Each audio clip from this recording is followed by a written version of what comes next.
আসসালামু আলাইকুম। ভিডিওটি যে যেখান থেকে দেখছেন সকলকে স্বাগত জানাচ্ছি। আমি আব্দুর রহমান। ইরানে স্থল হামলা চালাবে কিনা? যুক্তরাষ্ট্রের যে মতিগতি, তাদের যে কথাবার্তা, সেগুলো দেখতে মনে হয় যে তারা একটা স্থল হামলা চালাবে, এছাড়া তাদের আর কোনো উপায় নাই। এবং তারা একটা আলোচনার কথা বলে, সেই স্থল হামলার প্রস্তুতি নিচ্ছে।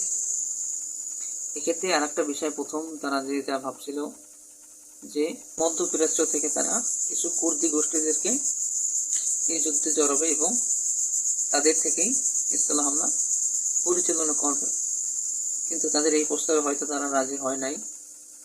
এবং এক কুর্দি গোষ্ঠীর প্রধান, তিনি অন্য দলকে জানিয়েছে যে এই যুক্তরাষ্ট্র তারা আমাদের শুধু আশ্বাসে দিয়ে গেছে, কিন্তু আমাদের একটি স্বাধীন ভূখণ্ড দিতে পারে নাই। এরকম একজন কুর্দি নেতা বক্তব্য দিয়েছিল, দেখা যাক। এই কারণেই হয়তো তারা এখন দেরি করতেছে। এবং আজকে একটু আগে বললাম যে তারা 10,000 সেনা পাঠানোর প্রস্তুতি নিচ্ছে এবং এটা অলরেডি নেওয়া হয়ে গেছে। এই হচ্ছে ইরান ইসরায়েল যুদ্ধের খবর। সবাই ভালো থাকবেন, সুস্থ থাকবেন। আসসালামু আলাইকুম।